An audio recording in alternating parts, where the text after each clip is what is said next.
Impact Dialogues with me, Ruth Wanjiru. And now I know that today is on Wednesday, and on Wednesday it's always our Health Wednesday, making sure that we are keeping our health in check, making sure that our bodies are doing well. Well, Monday we had a perfect and absolute amazing interview right here on savings, and I do hope that your finances are going to be looking healthy from this week onwards, right? But today is another time to get a chance to look at our health, to see how our health is doing, and you have no idea what we have for you this morning. Do stick around because we do have your health term of the week. Do stick around because we have what happened today in history, and actually it is something that is very interesting. I don't know how I don't know how interesting you're going to find it, but it's quite, how do I put it? It's quite an interesting ordeal that we are going to look at into our history books. That is what happened today in history. And also our health eye of the week. What are we looking at? And I mean, I do love the way AI has started bringing, AI has started being incorporated in the health market, in the health industry. And today we are going to look at some of the hospitals that have incorporated AI into their daily activities. And of course, do stick around for our weather updates as well, for our traffic updates as well. And also, because today is health, you have to give me your health tip of the week. Now we are live on the Oracle Television Network YouTube page. We are live on the Oracle Television Network Facebook page as well. We are live right here on OTV, as you can see. So OTV, you're going to be using those numbers that are on your screens, okay? 0711 176 006. While I took off Facebook, you are going to comment right there. And before you comment, number one, do me a favor, the way we do each and every morning, make sure that you subscribe to that YouTube channel that you are watching us on. Subscribe, like, and also turn on that notification bell. And also for those who are watching us on Facebook, follow this page, like this page, share this page, and we are going to do this together. So we are going to be live on the Oracle Television Network and also on YouTube and Facebook. So make sure that you comment down there. Tell me, what is your health tip of the week? Wale watu wa kukunywa maji, today is your day because today we are going to look a lot about water. So wale watu wa my health tip every Wednesday inakuanga watu wa kunywa maji mingi. We got you covered, and today is going to be super amazing. Now you can talk to me through those numbers that are on your screen. That is 0711 176 006. I want you to get interactive as possible, and tell me your health tip of the week, number one, and also tell me where you're watching us from. Tell me if we are loud and clear wherever you are watching us from. It is good to know that we are loud and clear. Tunasemanga kama tuko loud and clear, then we are doing you a disservice, right? Because this is supposed to be for you and only for you. So, all right, this is Impact Dialogue Health Wednesday. Let's see what we have.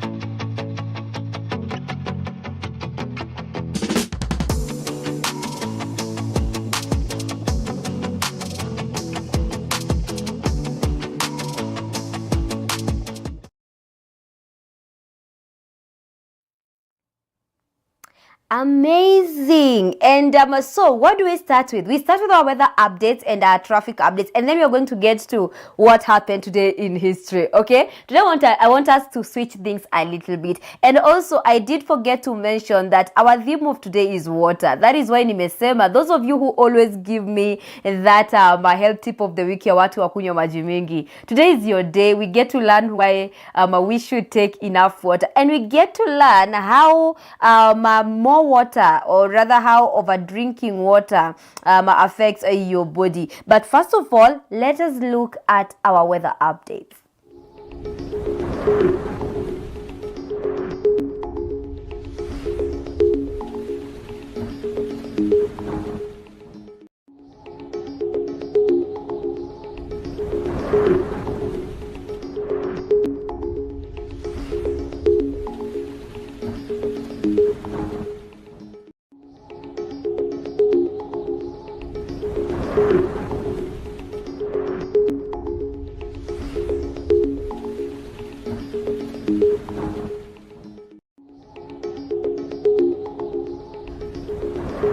right, let's start with the central region. I always like starting with that. So central region, this one will include counties like Nairobi, we've got Kiambu, we've got Nyeri, Kirinyaga, and if you're in the central region, this is for you. So how do your weather look today? So today is going to be cloudy throughout the day. Yeah, that is in the central region. And then in the afternoon, we are going to be expecting thunderstorms around 3 to 5 p.m. there we are going to be expecting thunderstorms, and also your temperatures are going to be ranging from 15 degrees Celsius high lows, and of course highs of 24 degrees Celsius. But hold on to that thought on temperatures, because our temperatures are going to be changing during the day. So morning, our temperatures are going to be around 17 degrees Celsius highs and 14 degrees Celsius lows. That is a morning, and of course we said it's going to be cloudy throughout the day. Okay, so afternoon, that is in the central region, we have highs of 24 degrees Celsius. That's going to be the peak of temperatures today, and 21 degrees Celsius. Okay, that is lows. Then in the evening, the temperatures are going to cool down, and we are going to have them ranging between 19 degrees Celsius highs and 17 degrees Celsius lows. That is how our temperatures are going to be looking like today. Let's go ahead and look at the lake region. Watu wa Kisumu dala. Watu wa Kisumu wanasemanga siwasomeangi weather updates zao. So here we go. Watu wa Kisumu, Homa Bay, Migori, Siaya, Kisii. So today your temperatures are really looking nice. So overall, it's going to be mostly cloudy. We are going to be having mostly cloudy skies throughout the day. Then late in the afternoon, maybe a thunderstorm. That's around 5 p.m. And of course, your temperatures are going to be looking like this. So Kisumu, just give me a minute, let me check that out. Yeah, here we are. So in the morning, your temperatures are going to be ranging between highs of 20 degrees Celsius and lows of 18 degrees Celsius. Okay, highs of 20 degrees Celsius and lows of 18 degrees Celsius. Then in the afternoon, the temperatures are going to be warmer with increased humidity, and they are going to be ranging at 27 degrees Celsius and lows of 24 degrees Celsius. That is going to be like the peak of the temperatures today. That is in the afternoon. Then in the evening, there is likely to be rain. Okay, in the in the lake region, there's likely to be rain, and then temperatures are going to go down to 22 degrees Celsius highs, and of course lows of 20 degrees Celsius. That is in the lake region. Okay, that is how your temperatures are going to look like. So we go ahead to look at the eastern region now. Eastern region will include Meru. By the way, I'm so happy for the people of Meru, especially Maua. Najua there was a time signals zilikuwa zinatusumbua. Na tulikuwa nashinda tukisema watu wa Maua, tell us. But finally we got confirmation that our signals are back in Meru, Maua, and we are so happy. But that's a story for another day. Let's look at how your temperatures look like. This is the eastern region, and we are looking at Meru, Embu, Kitui, Machakos, and Makueni. So throughout the day, it's going to be cloudy. Okay, it's going to be very cloudy today. I think most of the areas that we've seen here are going to be cloudy. Okay, it's going to be cloudy, and then in the afternoon, maybe partly sunny and warm, and of course in the evening, cloudy again. So today in the eastern region, the weather doesn't look that bad. You know, it's going to be, you're going to have relatively stable weather, but the region, relatively stable weather. So let's look at how your temperatures look like. So morning, 18 degrees Celsius highs and 16 degrees Celsius low. That is in the eastern region. Then in the afternoon, the temperatures are going to rise a bit to 27 degrees Celsius and lows of 24 degrees Celsius. And then we are going to have evening. The temperatures are going to cool down in the evening. We're going to have 22 degrees Celsius high and 20 degrees Celsius lows. That is in the eastern region. Watu wa Meru, Embu, Kitui, Machakos, Makueni. I don't see any rain here. So yeah, you're going to have very nice weather today. So next up, we have the northeastern region. That is Garissa, Mandera. We have Wajir as well. So today in Wajir and Mandera and Garissa, and I always say that this is the only county in Ntumeshi Kusoma it's going to be a bit hot, right? So today it's going to be very hot in Garissa and Wajir. So your temperatures look like this. 27 degrees Celsius highs and 25 degrees Celsius low in the morning hours. Then in the afternoon, it's going, the temperatures are going to rise to 34 degrees Celsius highs and lows of 31 degrees Celsius. Yeah, I know, right? And in the evening, it's still going to be warm, but temperatures are going to drop to 29 degrees Celsius highs and 27 degrees Celsius lows. And of course, I always say, if your county is going to have some of these conditions, if your county has a hot weather, if it's going to be a little bit sunny, always take enough water, hydrate, and of course use sun protection is very crucial. Do not dehydrate yourself. And of course, no rainfall is expected in the northern eastern region today. So we go ahead to look at the food basket, the western region. So the western region will include Kakamega County, we have Vihiga, we have Trans Nzoia, and we have Bungoma, and any other county that is in there. Kama unajua when we are western region, this is how your weather looks like today. So today it's going to be cool and actually you have a relatively stable weather today, because I see your temperatures are going to be ranging between 17 degrees Celsius and 15 degrees Celsius in the morning. That means it's going to be cloudy and mild. Hakutakuwa na joto sana. And then in the afternoon, Kakamega, the western region, there's going to be a possibility of light showers. That is in the afternoon, and of course your temperatures are going to be ranging between 25 degrees Celsius. There's going to be an increase in the afternoon and lows of 22 degrees Celsius, and then temperatures are going to drop again in the evening. That to 20 degrees Celsius highs and lows of 18 degrees Celsius. It's going to be cool with mist in the higher areas. That is in the Kakamega, in the Kakamega, Bungoma, Vihiga, Trans Nzoia counties. That is in the western region. And then we look at, finally but not least, the Rift Valley region. This one will include Eldoret, we have Nakuru, we have Bomet, Kericho, Naivasha, Narok, and overall forecast today, it's going to be a very beautiful day, because I see here very good relative stable weather as well. This is in the Rift Valley region, and afternoon to evening expect maybe thunderstorms, especially in Eldoret and Nakuru.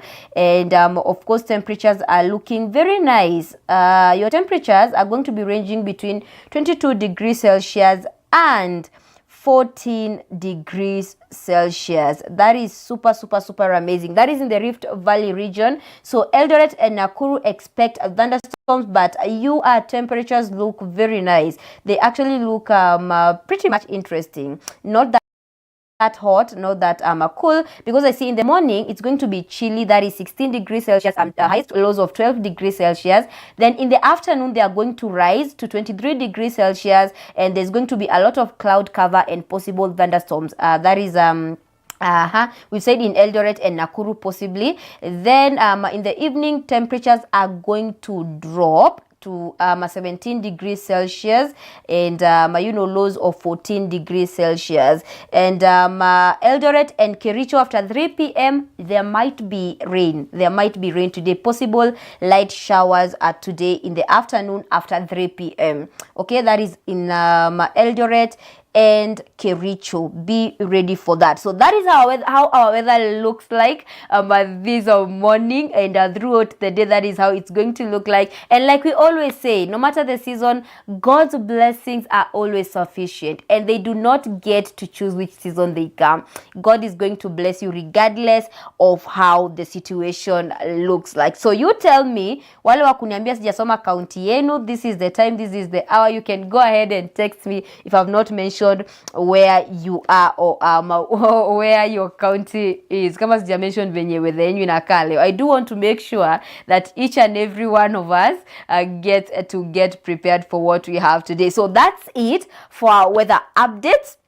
We wait for more weather updates on Friday, right? But we get to go ahead and look at how our traffic looks like. When we look at the weather, the next up, we always look at our traffic. So, ladies and gentlemen, let's check our roads.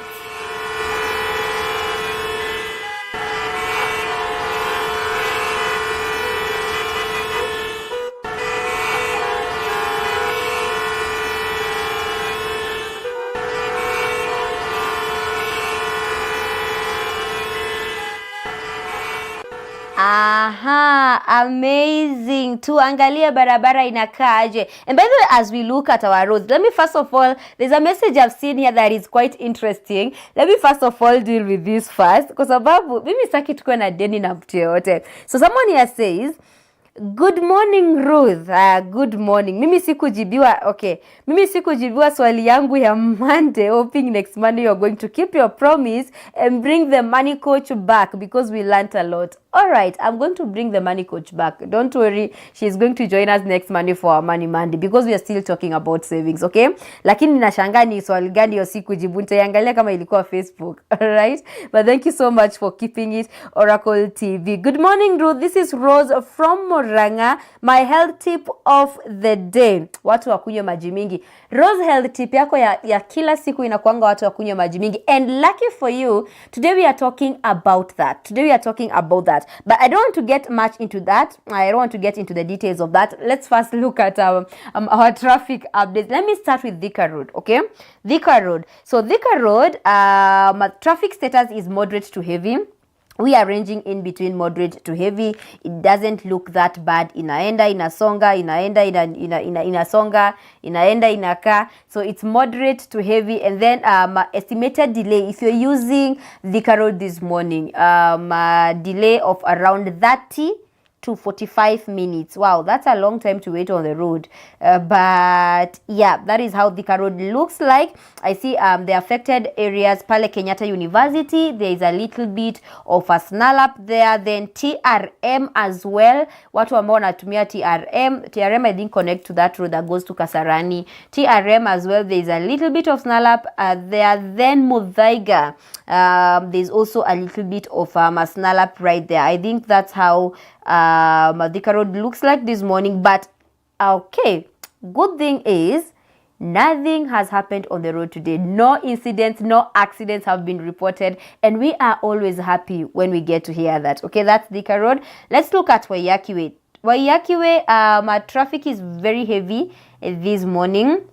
A very heavy. Why? Because number one, there's an ongoing bridge construction at the Kangemi interchange that is causing a little bit of hiccups here in traffic, but the road is okay. I see, yes, there is a very heavy traffic, but it's moving. That's a good thing. It's moving. Of course, congestion areas or the rather affected areas, we see there Pale kwa Kangemi interchange. There's a little bit of snarl up right there. Then you drop down to Brookside. Brookside also, there's a little bit of snarl up. And from Brookside, traffic stretches all the way to the Westlands roundabout. And also another affected area I see here, Kangundo Road Junction. If you're using Westlands and you're going to Kangundo Road, I see there's also a very heavy traffic around there. But traffic police, I think are doing all they can, all the best they can to make sure that they avert that situation. But that is how Waiyaki Way looks like. Good thing is there is no major incidents or accidents. Two roads, no major accidents. We should be very happy for that. But that's Waiyaki Way. And of course, if you can find another route, an alternative route to use to avoid those congested areas, I think it would work better for you, okay? And estimated delay up to 45 minutes and could go to an hour, okay, because of how it looks like this morning. That is Wayakiwe. We go ahead to look at Kiambu Road. So Kiambu Road, at least it's light to moderate. That is how the traffic looks like this morning. It's light to moderate. Traffic si mbaya sana. And I see, okay, there's also ongoing roadworks near is that Gekambura area, causing minor delays as well. And so I see Kiambu Road as well. Pale DCI headquarters, there's a little bit of snarl, but it's moving and delays around 10 to 20 minutes. So you see, it's not that heavy. Kiambu Road looks good. And of course, as well, no major incidents have been reported. No major accidents have been reported on Kiambu Road this morning.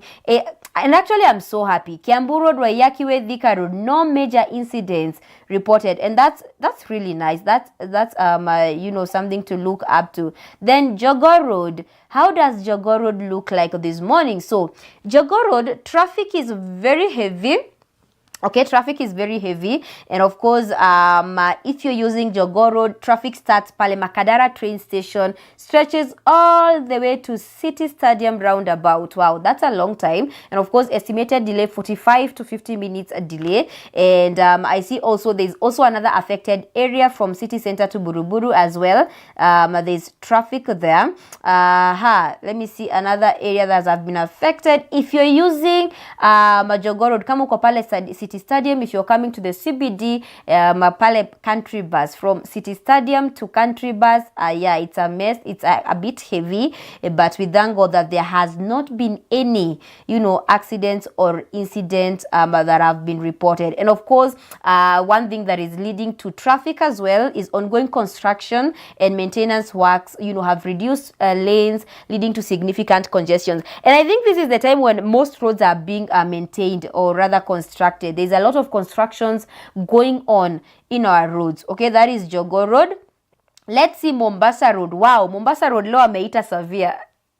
Mombasa Road leo ameita severe. I think on Monday Mombasa Road was very lucky because it wasn't looking that bad. But this morning, very severe traffic. And I see there, wow, there's the affected areas from Nyayo Stadium to Mulolongo as well. There's so much traffic. And of course, from Nyayo Stadium, as you're coming to CBD, there is so much traffic right there, and delay of up to an hour. Wow, that's a long delay. But good thing is no major incidents or accidents have been reported. And of course, I see there is also ongoing roadworks, near JKIA and the Nairobi Expressway.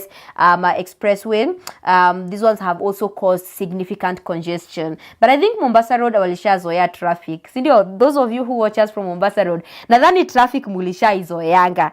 Traffic mulishaizoeanga because we never get a day when we don't have some of these, traffic. But anyway, that is how Mombasa Road looks like. It's severe. I think it's the worst road we have this morning. Worst in terms of traffic, okay? This morning, but good thing we have no major incidents or accidents reported. So kama unatumia Mombasa Road, utakaka kidogo kwa barabara because it's a 1 hour delay. Then Ngong Road. Let's look at Ngong Road. Now, Ngong Road, traffic is ranging between light to moderate. So it's moving and then it's not moving. It's moving, not moving. The mostly affected area on Ngong Road, it's Adams Arcade to Bomas of Kenya. From Adams Arcade to Bomas of Kenya. And of course, I see Pale Pia Prestige Mall. There's a little bit of, I think it's the same route. Pale Prestige Mall also, it's quite affected. And but the delay is not that long. It's just 10 to 15 minutes. So watu wa Ngong Road, it's looking good. And again, no incidents or accidents have been reported this morning. Okay, that is how your roads look like this morning. Remember that you always look at the busiest roads. And the busiest road this morning is Mombasa Road. So if there is any way you can avoid Mombasa Road today, wherever you're going this morning, because it's a peak hour, this is when people go to work, please avoid it because it's looking really, really, really, really bad this morning. But that is our traffic update. That is how our traffic looks like. You tell me. And by the way, we always say that always be careful and always be respectful of pedestrians around you, of motor users around you, and especially right now that we wako shule. Okay, we don't want to have accidents with school buses. Let's be careful. Remember that driver that you have a destiny to protect. And you have destinies of other children to protect. Those children are our future generations. So you have to be very sure, very sure that we are careful on our roads. But that is how our traffic update looks like this morning. So we've got our weather updates, we've got our traffic updates, and now to something more interesting. What happened today in history? Let's check that out.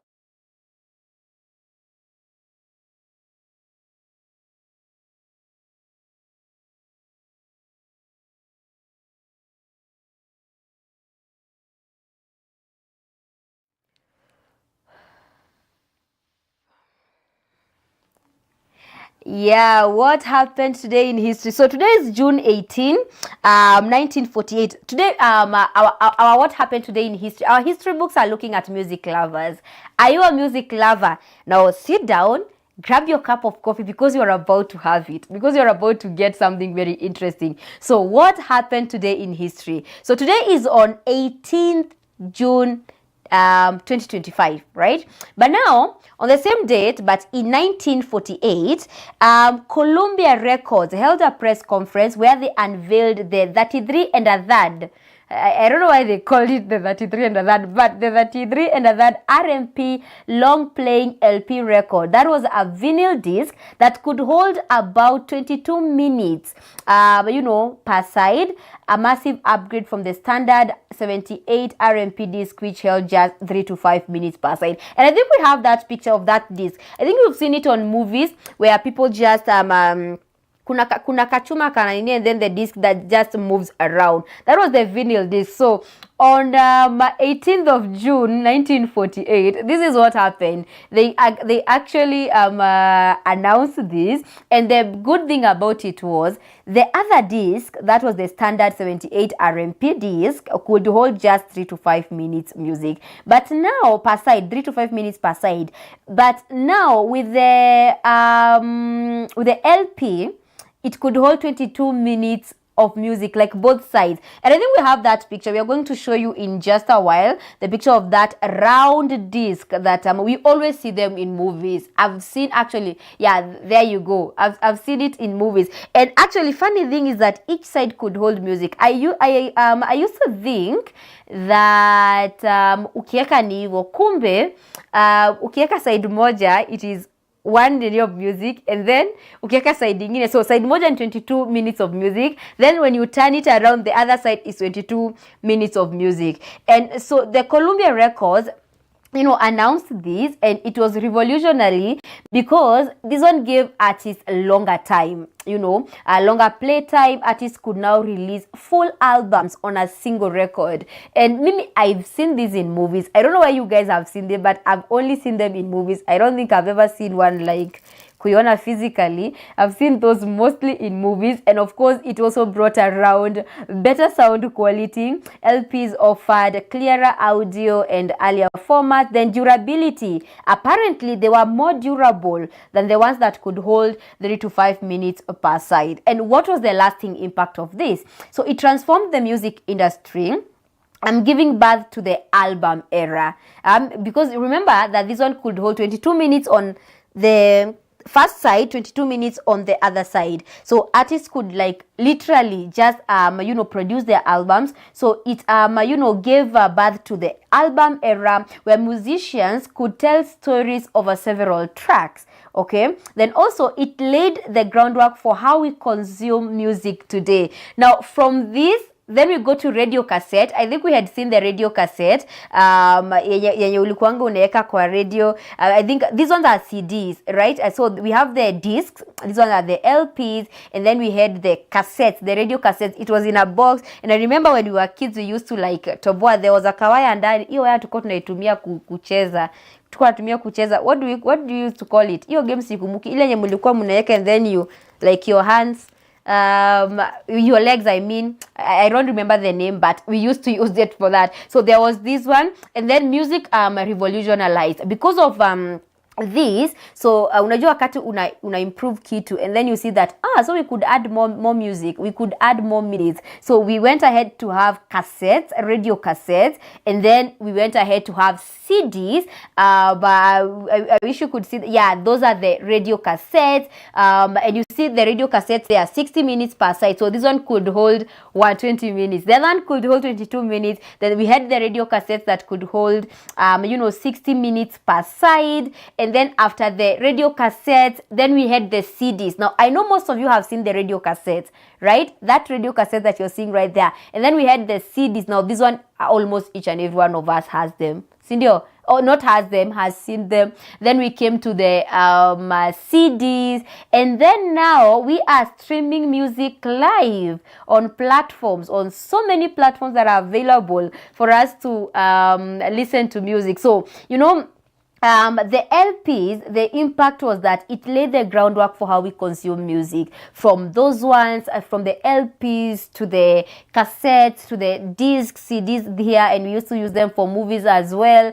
Then all the way to nowadays, people use flashy discs as well, but I don't see them using that much, especially for music. Naonanga watu wakitumia streaming software sana sana. To streaming softwares, okay? LPs made a huge comeback in the 2010s, and many artists are releasing new albums on the vinyl. And actually, this one laid quite a ground for the music that we consume nowadays. And of course, the LP became the standard for albums, classical music, and full-length performances, shaping music consumption for decades. And for you to see them in movies, I think movies try to let us stay with history a bit, because we've seen them in movies ikizunguka. Now, what I didn't know was that ikiisha una turn to the other side, and then the other side just sings. But that is what happened today in history on June 18th, 1948. So the LP was released, and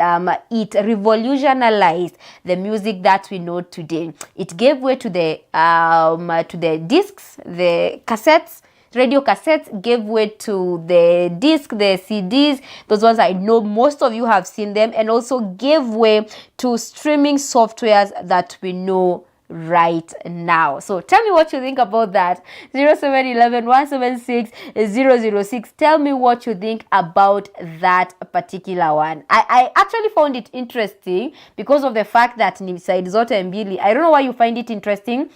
You tell me why you find it interesting. And without forgetting that we are very live on Facebook. That is the Oracle Television Network. If you're watching me on Facebook, give me a thumbs up right there. And tell me what is your health tip of the week. If you're watching me on YouTube as well, give us your health tip of the week, because today we have a lot lined up for you. But before we get into all that, wow, that's amazing. Yeah, I was looking for that one. So you've seen on movies how this thing works, right? Like it goes around. So that was the disc. So my fun fact is that hii kitu, once wimbo imeisha, once the 22 minutes are over, unaiturn to, and then it plays again, which is quite interesting to me actually. So I don't know why it's interesting to you, but you tell me why it's interesting on that particular number. It's right on your screen. Remember that this is Health Wednesday, Impact Dialogues, and we are talking matters health. And today especially, I want us to look at water. How much water should we consume? Unajua kuna kuanga na ku overdrink na ku underdrink. In each and every kuna disadvantage na advantage. Those who drink a lot of water, I mean too much water. Let me not say a lot of water, too much water, because water does have its benefit. So today we are looking at water, but I would like to hear what is your health tip of the day. Let me look if we have some before we take a very short break. Sorry. I see someone here. Good morning, Ruth. Niko Naivasha. Niko Naivasha. At least leo umetusomea venye weather yetu inakaa. Jamani. Mataka kusema siwasomeangi weather Naivasha. Naivasha surely mnakuanga Rift Valley region. But it's well. Thank you so much for tuning in. We have another one right here. Good morning, Ruth. I'm glad to see you Good morning, Ruth. Glad to see you. Tuko tuned in Murang'a. Murang'a County is tuned in. Na nasema health tip of the week. Watu wakule matunda kwa wingi. Okay, watu wakule matunda kwa wingi. Good morning, Ruth. Esther kutoka Nanyuki. Esther anasema health tip yake ya leo. Health tip yake inanifurahisha. Watu wabebe jacket kama kutanyesha. Hataki watu wakukohoe. Watu wabebe jacket kama kutanyesha. That's amazing actually. That's amazing. Let me read one last one. Before we go ahead. Julita watching from Kakamega. Julita watching from Kakamega. Sasa Julita, there's someone who has called mwenye amefanya message yako ipote. I'm gonna get back to your message. Oracle TV, hello. Hello, good morning. Good morning too. Tunaongea na nani? Tunaongea na Pastor Robert kutoka Nakuru. Nakuru tuko loud and clear. Mahali tunaitwa Greenstead. Greenstead. Yeah. That's amazing. Sasa Pastor, leo health tip yako ni gani? Ni ile tu nimeamka vizuri nikasema na tunasalimia kila mmoja akue Mungu awabariki na watende mema. Amen. Asante sana. Barikiwa sana. Pastor ametupatia health tip ya spiritual. Amesema yeye anabariki kila mtu. His health tip is spiritual. I don't know which one is yours. Mimi sijui yako ni gani. What is your health tip of the day today? So Julita, let me get back to your message. Let me get back to Julita's message.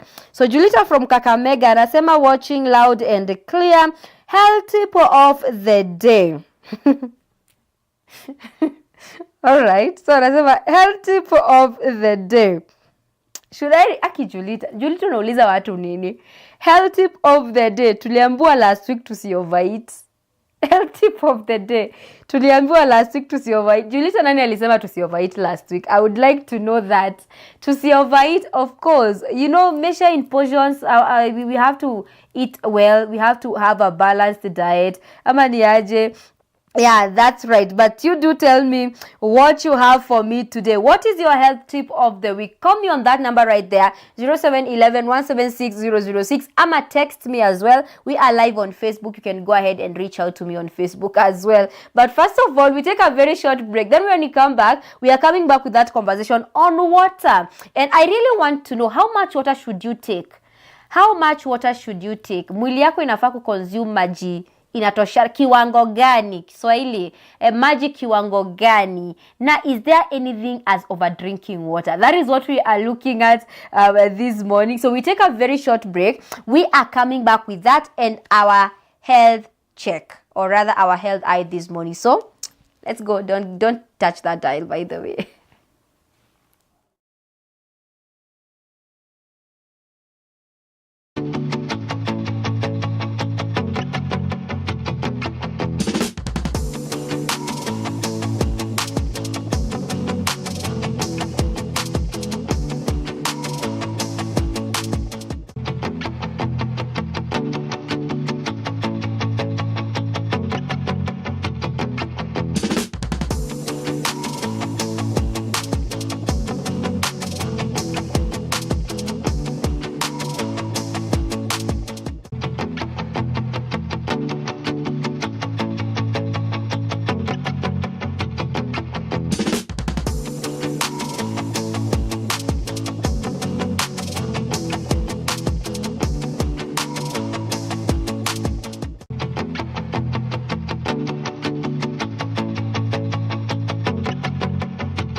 Welcome back. If you're just joining us, this is the Impact Dialogues with me, Ruth Wanjiru.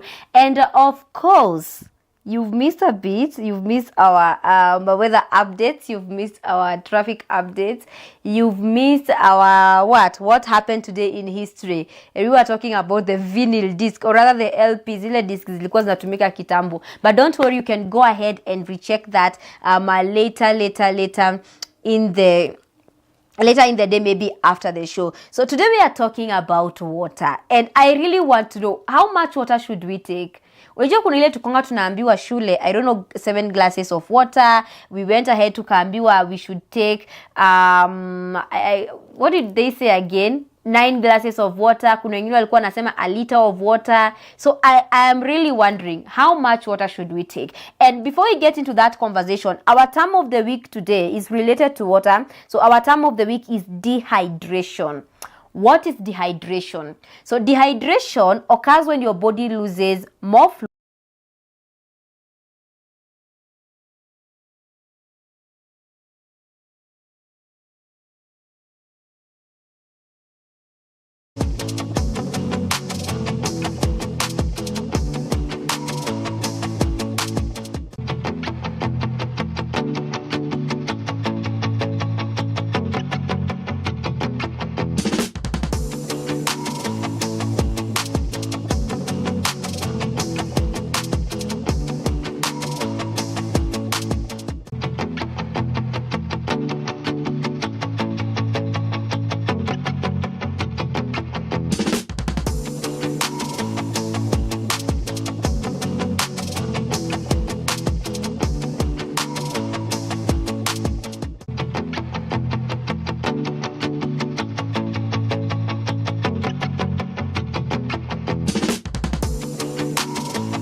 Amazing. Welcome back. If you're just joining us, this is the Impact Dialogues with me, Ruth Wanjiru, and I am so happy to be spending my morning with you this morning. I don't know if you're happy about it, but I do have more messages right here, more health tips. Someone here says, good morning, ni Grace kutoka Olenguruoni. Ni Grace kutoka Olenguruoni. Anasema anasalimia mama yake akiwa Laikipia, and then she goes ahead kusema that her health tip of the week, watu wakunywe maji mingi. Thank you so much. Olenguruoni is locked. Hi, see here. Good morning, Ruth. Good morning. Anasema ni Natasha kutoka Kangudo Road. Nimesikia ukisema barabara yetu iko na traffic, hata sipitio leo. That's right, but traffic is going to clear. It always happens kwa sababu it's morning peak hours, kwa sababu that's when people are going to work and there's a lot of things going on the road, but it's moving, so it's good. And anaendelea kusema health tip of the day, prioritize your mental health. Okay, that's nice, because by the way, June is the men's mental health month. On Friday we had such an amazing day celebrating them, because that is when they are celebrated. That is when we celebrate, or rather we commemorate, men's mental health. Okay, but thank you so much. Mwingine anasema hapa, hello, this is Wendy kutoka Nakuru. Tunawapenda sana Oracle TV. My health tip of the day, watu wakunywe maji mengi. Sasa hiyo watu wakunywe maji mengi, leo hiyo WhatsApp group yote ya watu wakunywe maji mengi, that is what we are talking about today. So do stick around for that. And I see someone else here anasema, good morning. Imepotea. Just a minute. Let me look for it. Anasema good morning, ni Frank watching from Naivasha, tuko loud and clear. My health tip of the day: prioritize checking on your friend. That's nice, by the way. Prioritize checking on your friends. Prioritize looking looking around you and making sure that your friends are okay and they are doing well as well. I see someone else here. Let me read this one before we get back to our time of the week. Good morning, my name is Julia, watching from Kikuyu, tuko loud and clear. Health tip of the day: watu wakunywa maji mingi. Ai jamani, watu wakunywa maji mingi. Sawa sawa. Let me see another one. Good morning, this is Philly watching from Nakuru. This is Philly watching from Nakuru. Thank you so much. Nimepata message yako Philly. And then anaendelea kusema my health tip of the day: a fruit a day will keep the devil away. A fruit a day. Okay, a fruit a day will keep the devil away. Ama will keep the doctor away. Nasikianga akisema a fruit a day will keep the doctor away, and then a prayer a day will keep the devil away. But that's so nice, Philly. Thank you so much. I do appreciate your feedback, and I will continue appreciating your feedback. Do text me on 0711 176 006, and also comment right there on Facebook, because we are live on Facebook. Comment Apple. Tell me what is your health tip of the week. Now we go back to what we were looking at. We were looking at dehydration, and tumesema dehydration occurs when your body loses more fluids than it takes in, and this one makes it hard for it to function properly. That is why most of the time, and I think I've seen this a lot of times when I say naumwa na kichwa, the first question people would ask you is umekunywa maji ya kutosha, because sometimes it's a symptom of dehydration. Now why is dehydration important? Because when you're dehydrated, your body can't function properly. Okay, when you're dehydrated, your body can't function properly. And look at that picture on your screen right there. You can see a hydrated body, how it looks, and then a dehydrated body, how it looks, meaning that you do not have enough water in your body. Now there are some signs that show that you are dehydrated, and one would be a dry mouth or cracked lips. Those people, unapata mtu mdomo yake imekauka ama lips zake zimekauka. That is a sign of dehydration as well. It might show that someone is dehydrated. We have uncontrollable thirst. Unapata mtu ako kiu, na wakati unapata uko you are uncontrollably thirsty, that's also might be a sign to show you that you are dehydrated. Okay, then we have rapid heartbeat. Sometimes when you are dehydrated, ama wakati mwili yako imekosa maji, your heart tends to beat a little bit faster. Then we have constant headaches. We've spoken about that. I think you've heard that a lot. Wakati unaumwa na kichwa and then someone asks you, umekunywa maji ya kutosha leo? Yeah, that kind of thing. And then dry skin. Most people who don't take enough water, by the way, have dry skin, and that is why it is advised for you to take enough water so that you can smoothen your skin, because we are looking at that and we are going to look at the advantages and the importance of taking enough water. And one of those is for your skin, because water really works on your skin and makes your skin so soft. So dry skin could also be a symptom that you are dehydrated. And of course we have decreased urination. Another one we have is fatigue or low energy. And on decreased urination, you see our body excretes, okay, because of the metabolism that goes on in your body, ama because of whatever goes on in our bodies. Ushakula asubuhi breakfast, that one has to be digested, right? Because of the digestion that goes in our bodies, that's why unapata you go to the washroom frequently. But then you'll find the people who go a whole day without using the restroom, a whole single day. Unapata mwingine, I had one akisema yeye in 2 days might go even once, and you might find that is also a symptom of dehydration. Okay, a symptom of dehydration. And then we might have fatigue or low energy. It is also a symptom of dehydration. People faint because of lack of water in their body, because actually, our bodies are all water. Okay, our bodies are, is it 75% water? I'm going to look at that. I'm going to look at that na niwaambie, because our body is purely made up of water. It's mostly, actually not purely, it's mostly made up of water, our whole body. I'm going to look at that percentage for you guys, but we are going to look at that in maybe a while. But yeah, we've said headaches, uncontrollable thirst, dry mouth or cracked lips, then rapid heartbeat. So sometimes during the day ukisikia unaumwa na kichwa sana, the first question to ask yourself is always if you've taken enough water, and it is advised for you to take enough water. Now I know there are those who wanaambiangwa 7 glasses of water, but now you see our bodies consume differently. My body would not go. So imagine mtu mwenye anafanya kazi kwa mjengo, yeye amebeba mawe the whole day. I cannot consume the same water with that person kama nimeshinda, kama nimeketi chini, ama kama nimeshinda kama ni not doing anything heavy. So that will also be considered. And another sign of dehydration might be dark yellow urine or frequent urination. You say that decreased urination or infrequent urination. And there's also in severe cases, when you're severely dehydrated, you might find that you have something we call irritability. You're easily irritated, okay? And of course, those who are most at risk are children. Children need to be very well hydrated.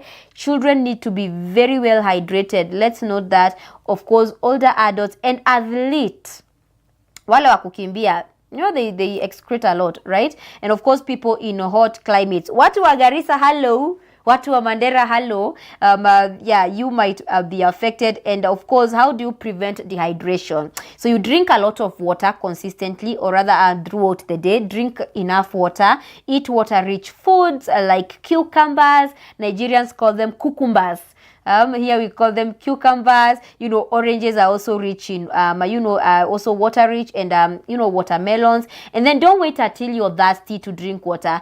And actually, that is actually, I think, where most of us go wrong. Tunangojanga tusikie kiu. Hautaenda kukunywa maji kama usikii kiu. And actually, that is where we get it wrong. Kabisa. Because we wait until tusikie kiu. And by the way, when you find that you're waiting for you to drink water, wakati unasikia thirsty, when you find that you're waiting for you to be thirsty ndio kunywa maji, you have to know that you are severely behind, ama you've severely been left behind. Then of course rehydrate more. Exercise, okay? Rehydrate more. Just rehydrate. Dehydrate ni kukosa maji. Rehydrate ni kukunywa maji kila wakati. Alright? Don't wait until we are thirsty. We've said that. And that is our term of the week. And why is it important? Because this one goes hand in hand with what we are talking about today. Today we are talking about the importance of taking water. And water is not just a thirst quencher, as most of us want to put it. Most of us think that water is a thirst quencher, that we take water just to quench thirst. It is not. It is your body's most essential nutrients, because every cell in your body, every tissue, and every organ will depend on water for it to function properly. Now, I did tell you I'm going to check at that percentage for you, because actually most of our bodies are water. And I have a percentage of that. Let me look for that. Let me help you look at that. Okay, just give me a minute. I'm gonna check that for you, because your blood is water. Cindy, actually, I think your blood carries 95% water. Your bones will carry around 20-something% water. That is what I want to confirm for you, so that I can give you the right statistics and show you why water is super important. And as we continue to talk about water, you tell me why water is important to you, and tell me your health tip of the week. Tell me your health tip of the week as well, as I continue looking for that picture for you guys. Okay, let me look for that. Yeah, I think we got it. Yeah, found it. So your eyes carry 95% water. Okay, that is why we are saying that each and every cell in your body, each and every nutrient will account for water in your body. Okay, that's why we are saying that. And that's because 95% of your eyes, water. 75% of your heart, water. All right, that is water in the human body. Then we have lungs, they carry 83% of your water. And then we have kidneys, 79%. Your brain, 73%. Your blood, 94%. Because ukinini damu sinatokanga kama liquid, right? 94%. Then bones, 31%. And your muscles account for 75% of water. Overall, your body needs water each and every time to function. Your body needs water. And it is important kwa sababu if you lack water, that's why we've looked at dehydration. If you lack water, some things in your body are not going to function. And why is it important to take water? Let's look at that. Why is it important to take water? I want to look at that really fast. Here we go. So proper hydration, we say that dehydration, right? Then we look at proper hydration. So why is it important to take water? Number one, it will boost your brain function. Now, from what I've just read, your brain accounts for 83% of water. So taking enough water will boost your brain function, and it will help you improve focus, memory, and overall mental performance. That is number one, boost brain function. Then we also have aid digestion. Ushaipata mtu ana constipate and then unaambiwa haukunywi maji. Exactly. Right? That one hits right to the core. Exactly. Unakosa kunywa maji, unaambiwa hauhydrate enough ama haukunywi maji. Unapata uko na constipation, wanakuambia haukunywi maji. That's right. So water will help break down food and prevent constipation. Like on a general basis, it is going to help with that, aids digestion. And of course, another one, it regulates your body temperature. Thank you so much. Yeah, that is the one I was talking about. So 95% of your water, I'm going to get back to the to what we were reading, but 95% of water is in your eyes. Like water accounts for 95% in your eyes. Then the heart, we've said 75%. Then muscles, 75%. Then we have blood, accounts for the largest, 94%, and that's quite explainable. Ukikata mkono wakati damu itokangi kama solid, inatoka kama liquid, si ndio? Ukilia, let's go back to the eyes. Ukilia, either ni heartbreak, either ni tears of joy, either whatever reason is making you cry. But point is, ukilia, you cry water, right? That is 95% of water in your eyes. The brain, it accounts for 83%. And there's a condition, you wanaitanga hydrocephalus or something. I'm going to look at that term for you guys. But when a child is born and they have too much water in their brain, there's a condition for that. So brain has water, that is 83%. Then kidneys, 83% of water. Then your lungs as well, 85% of water. That's why nakwambia you really need water. Why do you need water? Because the whole body needs water. Wakati unachomwa na jua una sweat, that is you excreting liquids, right? And you need to rehydrate for your body to keep on functioning well. And that's why we are looking at the importance or key benefits of hydration. Now, we've looked at dehydration, but now we are looking at the key benefits of hydration. We've said number one, it boosts brain function. You can see water accounts for 85% of your brain, right? We've seen that. Boosts brain function, aids in digestion. Ndio maana wakati una constipate, nimewaambia hapa, you are always told that ukakunywa maji so that you can help with the digestion. Okay, then number 3, we have support healthy skin. Now if you remember tukisoma some of the symptoms, we said a dry skin is a sign of dehydration, right? So water will help you hydrate and flush out toxins, reduce acne. Watu wa soft face, watu wanasemanga niko na dark spots, nataka a very smooth face. Let me tell you something. The biggest beauty hack, this is for the women, ladies, hi, the biggest beauty hack you can ever have is taking enough water for your body, because dehydration will cause a dry skin. Hydration, on the other hand, will help you remove toxins, because toxins ndo zinakupatianga hiyo acne unaona kwa uso. Acne ni hizo spots unaona kwa uso, but taking enough water is going to help you with that. Of course, it's going to improve skin elasticity as well. Number 1 beauty hack for women, maji. kunywa maji. Kwa hivyo wale watu wanatuambianga hapa health tip of the week, kunywa maji kwa wingi. Leo ndo mmefikiwa na mnatuambianga ukweli. If you want to have clear skin, if you want to have a good skin, yeah, that's right, take enough water. Then we have protect organs and joints, and water cushions your joints and protect your spinal cord and tissues.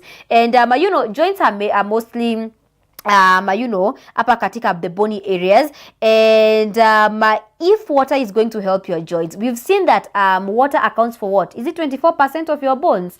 We've seen that. Is it 24 or 34%? We're going to check that again, and that is why it's very important. And of course, protects your spinal cord as well and tissues. And then another one, water will prevent headaches and fatigues. Headaches and fatigues. Ukiona watu wana faint sana sana, inakuwa kwa sababu hujakunywa maji mingi. Actually, wakati unaumwa na kichwa, the number one question someone asks you is, umekunywa maji leo? Because water helps with that, and because dehydration is a major and often overlooked cause of headaches and low energy. Wakati una feel uko very fatigued, you don't have any strength, chances are you're not taking enough water. Because remember, water is what helps your body run, okay? Because if your blood is being pumped, badamu tumesema ni 94% of your 95% or 94% of water, you know, blood contains 94% of water, so you see why it's making sense, right? Then another one, water will help with weight management. Now sometimes that is mistaken for hunger. Drinking enough water can reduce unnecessary snacking, so it's going to help with that, okay? And now that is the importance of hydrating, like what water does to your body when you take just enough water, when you take enough water for your body. Now tumesema, we are told that you have to take, I don't know, 8 glasses of water. Kuna wengine wanaambiwa 3 glasses. I don't know what your doctor told you, but the water that you consume should be just enough for your body. Mtu anafanya mjengo na mtu anakaa kwa ofisi the whole day, they cannot consume the same amount of water. Someone who's living in Limuru and someone who's living in Garissa cannot take the same amount of water. So it has to go with your body and how your body functions, okay? So that is hydration. Term of the week ilikuwa dehydration. Then we've looked at hydration. Then we look at overhydration. There is something like that, taking too much water. So overhydration happens when you drink more water than your kidneys can remove, okay? You know, diluting the levels of sodium in your blood, and there's a condition for that which we are going to look maybe in one of the Health Wednesdays. So what are the potential risks of overdrinking water? Low sodium levels. Now this one will cause nausea. It can cause headaches, confusion, muscle cramps, and in severe areas, seizures, or to some extent a coma. That is when you don't have enough sodium levels. And we've said ukikunywa maji mingi sana, your kidneys cannot excrete all that, so it goes ahead to reduce the amount of sodium levels in your body. A strain on the kidneys again. Excessive water intakes will put pressure on your kidneys to work overtime, which will may lead to imbalance in electrolytes, or rather kidney failures sometimes, okay? Then frequent urination. Ukikunywa maji mingi, wewe na bathroom ni hivi, mukae tu hivi na bathroom, because the number of times you're going to go to the washroom, okay? While hydration is good, needing to urinate constantly and especially during the night can disrupt your sleep, of course, and of course can disrupt your day if you keep on going to the washroom. And of course, swelling in the brain, we talked about that wakati tumesema the amount of water in your brain tumesema ni 84%. However, too much of water in your brain might lead to swelling in the brain, and you know, can cause brain cells to swell, leading to pressure in the skull and serious neurological issues, okay? Then that's it. Another thing to look at is what? I think we've already looked at frequent urination, strain on the kidneys. Yeah, that is over drinking water. So as much as we are saying that tunafaa kunywa maji ya kutosha, we also have to remember that not to over drink water. Usikunywe maji mingi, kidogo wewe na washroom, your kidneys will not be able to excrete all that water, and as well as your brain is going to swell with too much water if you take too much water. So question is, how much is too much water? Unajua ndio swali, kwa sababu Na kama hivi nakumbuka niliambiango tukunywange 7, was it 7 glasses ama 8 glasses of water? 8 glasses of water. And then you go somewhere, they tell you, no, it's not 8 glasses of water, it should be 2 liters a day. Kuna mwingine nilisikia 5 liters a day. Yani 5 liter inalalanga kwa mwili yake, asha kunywa. So how much is too much? So drinking of 1 liter per hour consistently, especially without sweating or any physical activity, can be excessive. A healthy range is usually 2 to 3 liters per day, depending on how your day looks like, depending on what kind of work you're doing, depending on the environment, because Garissa kuna kuanga na joto mingi, Mandera and those areas, and we always say wakati kuna mahali kuna joto hivyo, always take enough water to hydrate, right? So a healthy range is between 2 to 3 liters per day. Now, unless advised otherwise by a health professional, okay? Unless a health professional advises you otherwise. So how much is too much? So you just range yourself between 2 to 3 liters per single day. Okay? Apo sando unarenjia. Apo unarenjia because at the end of the day, you have to be sure that it is enough water for you, and it is enough water for your body. Usi over drink water tuweze kushanga mbona ngozi yako ina peel, because some people, okay, we normally take water for good skin, right? And some people will take too much water and then they'll find their skin peeling way too much, their skin inatoka ngozi because they've taken too much water. So 2 to 3 liters per day, depending on where you are, depending on how you're working, okay? Then drink water when you're thirsty and space it out throughout your day. Monitor your urine color. It is very important. Pale yellow is ideal, okay? Increase intake gradually in hot weather. That's why we said depending on where you are, or during physical activity. Ukikimbia sana, you might feel thirsty because you sweat a lot. Umesha excrete your maji yote. And then balance your water well. Usikunywe maji mara moja. Balance the water well throughout the day. And even though water is good, when you overdrink it, when you overhydrate, it might bring you some issues. And that's just it on water. I don't know what you think about that. You tell me what you think about that, about hydrating. So today we are looking at hydrating, dehydrating, and overhydration. Just how much water does our body need? Just how much water does our body need? And we hope that you've learned something from that. I am hoping that it has been an eye-opener as well for that. Water, very important. And you've seen that picture. I think we should have that picture again, so to show you again why it is important. Why is it important to have water? Because your body accounts for a lot and a lot of water. We've said that your brain will account for around let's start with your blood. Your blood will account for 94% of water. The amount of water in your blood is 94%. In your bones, it's 91%. Yani mfupa. Hii mfupa unagonga po unasikia mfupa 90, that is 31%.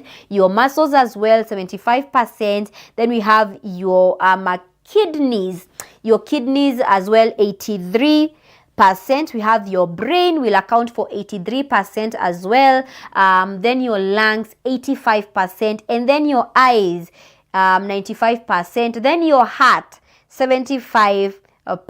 Is that 75? Yeah, your heart goes for 75%. And you see why it is important to take water. So wale ambao wanatuambianga na mkunywe maji ya kutosha, you see why they tell us to kunywe maji ya kutosha. It is because of that, and it is because water is super important. Now, I don't want to go before I get to hear from you, but before that, in case ujadiniki, make sure that you go point by this, so you can make sure that we are healthy. Why do we do this? It is in God's plan for us to remain healthy. It is in God's plan. Baka anasemanga your water is going to be blessed and your food is going to be blessed. He said your water, and I mention hapo your water is going to be blessed. It's super important. So make sure that you hydrate through the day. Tumesema 1 to 3 liters per day, depending on where you are, depending on the kind of work you're doing, depending on the environment that you're in. Usikue Garissa kabisa alafu kunywa kalita kamoja ka maji. Take as much water as possible. Ladies, beauty hack number 1 ni maji. Let's take a lot of water. And of course, in your day to day, if you can incorporate water rich foods in your meals, it will be good. You can take watermelons, they are very water rich. Ni maana unakunywanga inamwaga supu. You can go ahead and take what? Oranges, they are also very water rich. And cucumbers, they are not sweet, they are not sour, but they are just right and they are so good. And in case you can be able, in your ladies, kama unaweza kuweka hiyo cucumber kwa maji, it's going to be amazing as well for your skin, because dehydration is going to cause your skin to dry, but enough hydration is going to cause your skin to just look amazing. Okay, and that's what we had for you on Impact Dialogues. Now I don't want us to leave because I see we are almost running out of time. I don't want us to leave. And before we leave, I really want to know if you've partnered with Mountain of Deliverance Church Nairobi. That's very important. Team Impact Dialogues tulisema kila asubuhi lazima tu partner na Oracle TV, or rather Mountain of Deliverance Church Nairobi, because by the way, the Mountain of Deliverance Church Nairobi is the home of the Oracle Television Network, meaning that we are here because of the mountain, right? That is why we have to come in numbers, come out in numbers. Nyinyi watu wa Murang'a, kuna watu wenye nimeona wa Kisumu Dala, kuna ule wa Kangundo Road, watu wa Kangundo Road, nyinyi watu wote, okay? You just come together and we are going to partner with Oracle TV, or rather we are going to partner with Mountain of Deliverance Church Nairobi. Oracle TV to partner nayo first week, okay? But for now, that 100 shillings daily, let's do that at this time. It's 413469. That is the pay bill number, and then account your name. What do we say your name? Because when the man of God is praying for you, he will be praying for you by your name, by the way, and that is very true. Akiomba atakuwa kikumbuka ule Anita wa Murang'a, ule Anita wa Kangudo Road, ule Anita wa mahali fulani, and we are going to do that together. Okay, so make sure that you partner with us as much as you can. 4130-469, or that is our pay bill number for Oracle TV, but I want us to partner with Mountain of Deliverance Church. 4130-469. Don't worry, that number is going to be on your screen in just a while. Then account your name, but that is our pay bill number for Oracle TV if you want to partner with Oracle TV. But this morning I am rallying us for I'm really rallying us for a partnership of Mountain of Deliverance Church. Partnership of Mountain of Deliverance Church. So go to your M-Pesa, we do pay bill, then weka hapo, acha niangalie ndo tuende pamoja so that we can do this together, okay? Give me a minute. Here we go. Lipa na M-Pesa, then pay bill. That is what I was looking for. So lipa na M-Pesa, then we go to pay bill, then hapo unaona kuna sim contacts, and then kuna business number. You enter the business number, and the business number is 4130-469. Then unaweka after ushaweka, it's amount, right? Yeah, account number. Account number is your name. Then once you put your name, you go ahead, put the amount you want to partner with, and then you can go ahead and send. And when the man of God, Dr. Francis Oracle, will be praying, he is going to pray for you by name. But of course, you can also use our pay bill, our bank pay bill there. That is our account number. Kama unataka kutuma check, if you want to address a check, there you go. There is our account number there. But you can always screenshot that to use it whenever God blesses you with something. Whenever unasikia I need to give, you can always screenshot and use that. So account is 018000093 okay? So 018000093 That is for those who are going to be using our account. You can use that as well, and we can use the 4130-469 pay bill number as well. Whichever works for you, by the way, whichever works for you, we are going to do that. And because we've been looking at diets, okay, because water is a very big part of diet, right? And because water is a very big part of diet, and last week we looked at a balanced diet kind of thing, na kuna wenye walisema how balanced hawajui ni nini. Then today we've looked at water, and for you to understand just how much enough water you need in your body, and for you to understand how important a balanced diet is, so we are going to be having a nutritionist next week. We are going to have a nutritionist, and we are going to speak to her. Now we're going to put all this in one, because it's all nutrition. So the balanced diet part, the dietary part, the water part, we are going to put all that in one impact dialogue conversation so that we can get to continue living healthy. It's always good to hear from an expert, at least ni daktari na mesomea udaktari anaelewa. So on Wednesday, do stick around for that. Yeah, that is the pay bill number 413469. Account your name. Have you partnered with Mountain of Deliverance Church Nairobi this morning? I don't know, but I do know that you are going to partner because you're part of Impact Dialogues, and because we said as Impact Dialoguers, right? As Impact Dialoguers, we are going to continue partnering with Mountain of Deliverance Church Nairobi, because this is the home of the Oracle Television Network. And account, put your name. Why do we put our name there? It is good for accountability, and of course, when the man of God is praying, he will be praying for you by name. So go ahead and partner with us on that particular number. And I do want to thank everyone who made this broadcast a success. Thank you so much to you who was watching me back at home for giving me your morning hours. Thank you so much to those who watched us on Facebook and on YouTube, and of course for everyone who sent their messages for your health tips of the week. Now, we didn't get to read all of them, but we are going to continue. Be sure that each and every person that has sent a message, I am going to personally respond.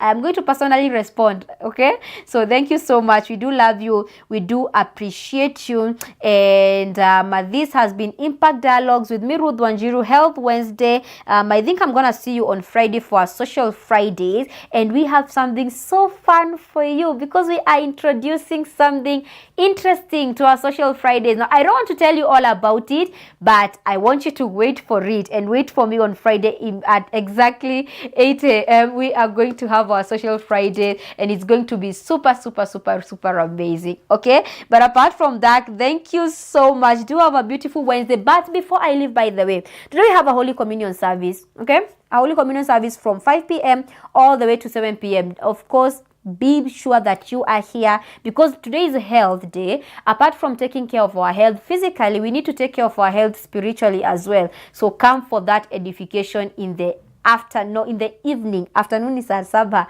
in the evening, because it's from 5 p.m. to 7 p.m. Come, let us partake of the Holy Communion.